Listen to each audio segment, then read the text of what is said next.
Rikthehemi tani drejt për drejt me një tjetër intervistë ku do të përshëndrohemi në situatën në Kosovë, jo vetëm për këto zgjedhjet balotazhit që po zhvillohen sot, por edhe situatën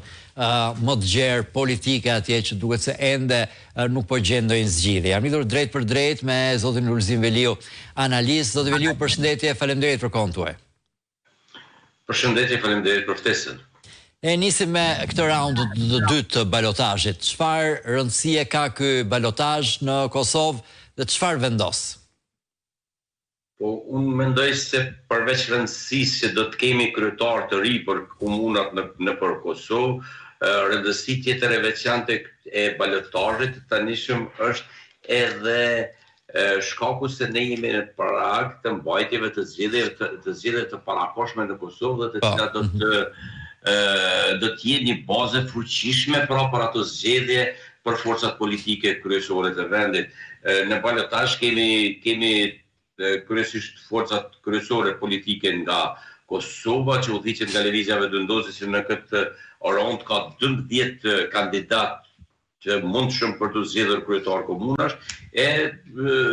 një fakt tjetër me rëndësi është pasi që në rondin e parë ka arritur vetëm një nga komunat kryesore të vendit të dalë pa balotazh, ndërsa në qendrat kryesore të Kosovës pa duke filluar nga Prishtina, Mitrovica, Prizreni, Gjakova, Beja, Gjilani, të gjitha janë në rundin e dytë të zgjedhjeve dhe subjektet politike synojnë që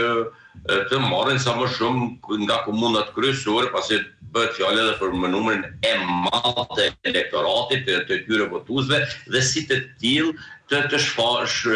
shpallin fitoret dhe të dalin si forca më kryesore, pra në prag të mbajtjeve të zgjedhjeve të tjera parlamentare të cilat pritet të mbahen brenda këtij viti në Kosovë. Ju besoni që do të jenë brenda vitit, pra do të jetë ky varianti i shkurtër, se zoti Kurti ka parashikuar këto, do ketë një qeveri të shkurtër dhe shkojmë zgjedhjen dhjetor, ose do të ketë një qeveri si pak më të gjatë, po dhe kjo e përkohshme për shkuar në zgjedhjen prill. Jo, unë mendoj se qeverisje në këtë periudhë nuk do të kemi, për arsye se lëvizja vendosje nuk arriti të marrë shumicën për të bërë zotin Kurti kryeministër, një gjë të tillë nuk e besoj se do të arrijë as me kandidatin e tyre të dytë, pra zotin Konjufca, pasi që nuk kemi një dakordim dhe në ditën që është nominuar zoti Konjufca për kryeministër të Kosovës, ai doli dhe shumë hapta se tha që ne nuk jemi të interesuar për koalicion dhe numrat pa koalicion nuk mund të arrihen. Pra është parë shumë qartë se më shumë të që mund të arrijnë lëvizja vendosje në këtë mandat është 56 mandate, 56 numra, të cilët janë të pamjaftueshëm për krijimin e qeverisë, dhe në këtë mënyrë do të detyrohemi të shkojmë në zgjedhjet parakohshme. Zoti Kurti ka paraparë një opsion që do të kemi dy palë zgjedhje brenda një periudhe të shkurtër, por unë besoj se Kosova do të shkojë në një parë zgjedhje që do bëhen dhjetor dhe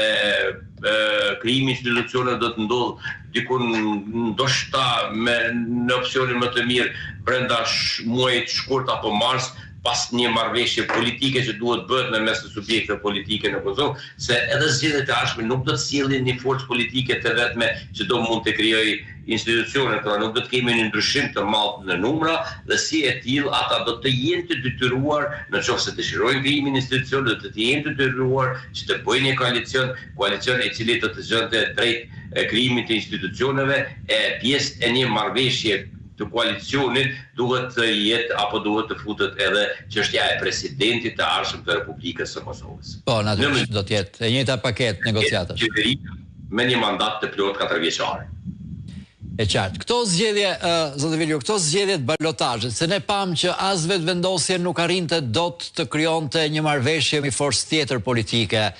për të bërë shumicën e votave, pas gjithë forcat e opozitës nuk arritën dot merren vesh me njëra tjetrën për të bërë një kundërpropozim, një qeverisjeje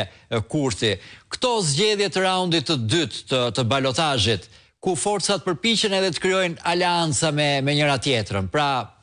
të marrin elektoratin e një force që nuk është më në garë, sepse ka dalë treta për shembull, ndikojnë në një perceptim përgjithshëm të partive politike se me kë munden dhe me kë nuk munden, pastaj të krijojnë pas zgjedhjeve të parakohshme që priten? Jo, në këtë rast unë shoh pak më ndryshe, unë zgjedhjet lokale i shoh si më tepër administrative apo menaxheriale se sa politike, ndërsa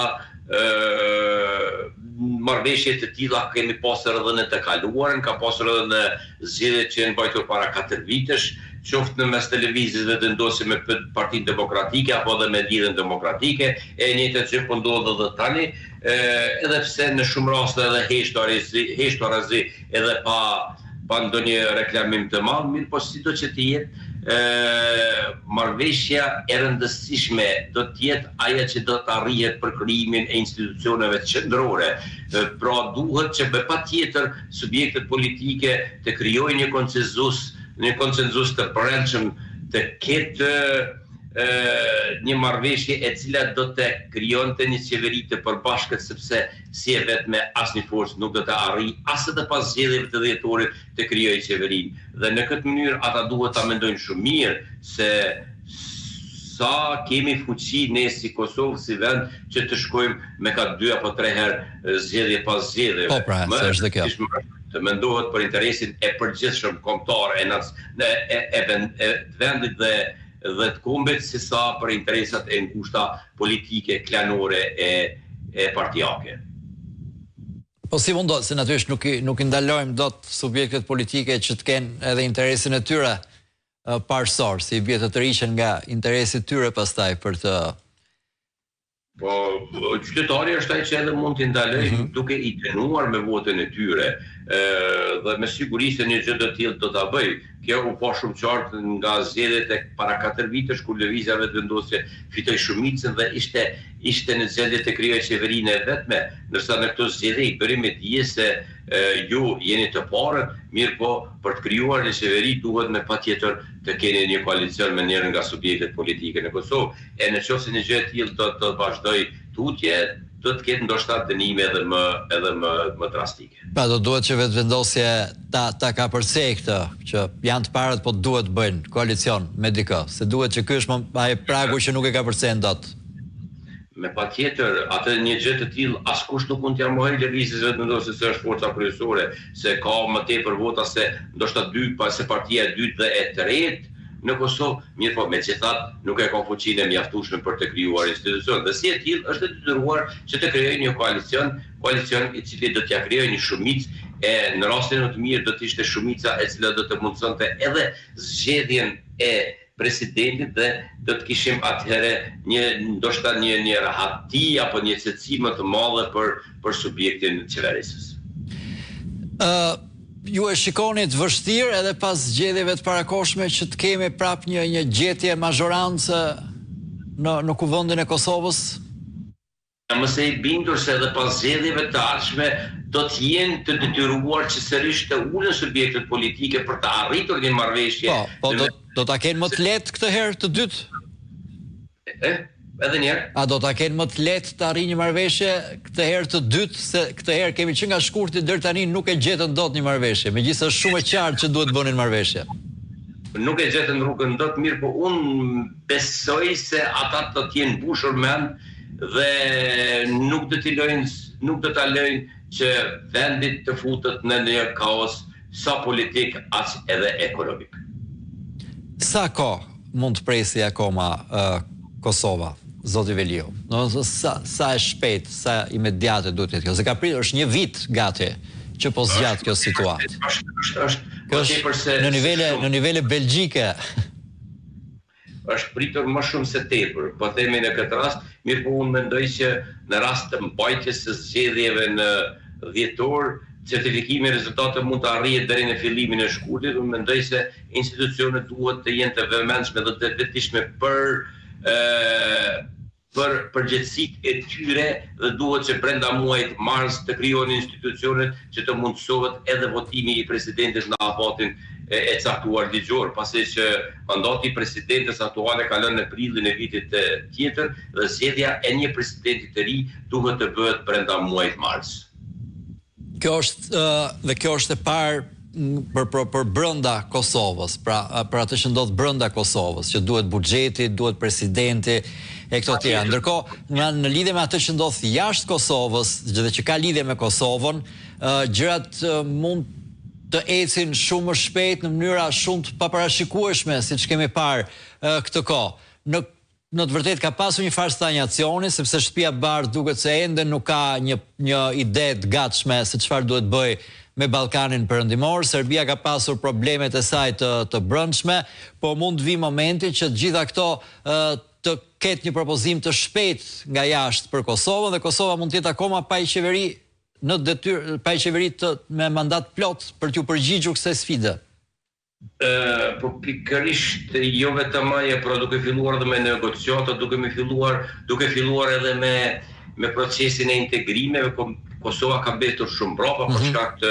mungesës së institucioneve të plotfuqishme, dhe pikërisht janë këta faktorë të cilët do të shtyjnë subjektet tonë politike dhe liderët e subjekteve politike që të jenë më të vëmendshëm dhe të